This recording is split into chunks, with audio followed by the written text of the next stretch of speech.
3 PSG, le dernier face au leader, 60 points d'écart entre les deux équipes. Si la relégation de l'Estac est quasiment scellée, le titre des Parisiens ne fait aucun doute et pourrait même intervenir cet après-midi en cas de victoire au stade de l'Aube. Après leur brillante qualification en Ligue des Champions à Chelsea dans la semaine, les hommes de Laurent Blanc veulent finir le travail et offrir un 6e titre de champion au club. 13e minute de jeu, la mauvaise passe de Saunier est interceptée par Edinson Cavani qui en 2 temps trompe Mathieu Dreyer. 13e réalisation pour l'Uruguayen et qui a bien flairé le coup. Il aurait pu servir Zlatan Ibrahimovic.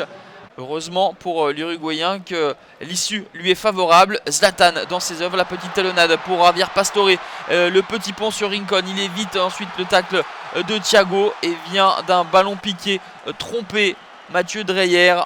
À la 17e minute, le PSG mène 2-0. Le deuxième but pour Javier Pastore avec sa technique qui lui est propre. El Flaco donne un avantage conséquent au PSG. El Flaco, on le retrouve, le service pour Edinson Cavani qui bute sur Mathieu Dreyer et Rabiot a suivi pour le 3-0 à la 19e minute.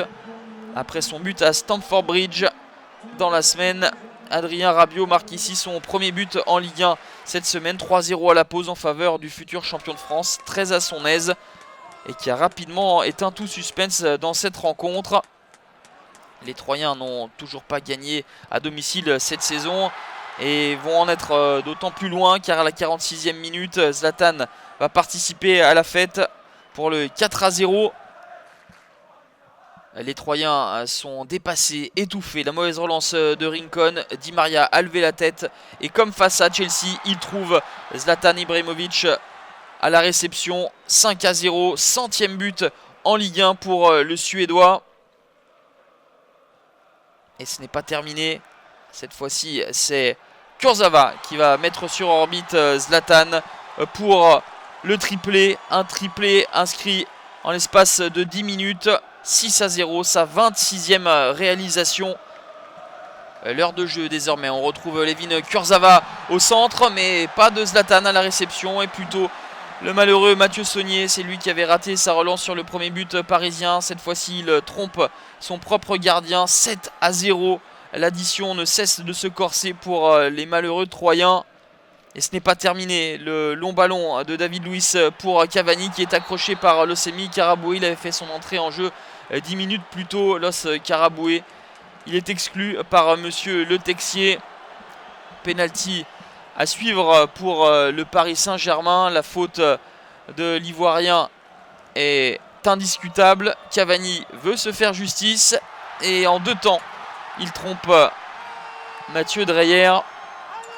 Ça fait 8-0. Edinson Cavani marque ici son 14e but de la saison et monte sur la 2e place au classement des buteurs. Le récital parisien va s'achever par un nouveau but de Zlatan Ibrahimovic suite à ce beau rush de Javier Pastore. Le quadruplé pour Zlatan, 27e but en 24 matchs. Il n'est plus qu'à 3 unités de son record personnel, 9-0. C'est le plus large succès dans l'histoire du PSG, la plus large victoire à l'extérieur dans l'histoire de la Ligue 1. On retiendra que le PSG aura acquis son 4e titre consécutif à 8 journées de la fin, un record de précocité, le tout en s'imposant 9-0 face à l'Estac. Le PSG est décidément trop fort pour la Ligue 1.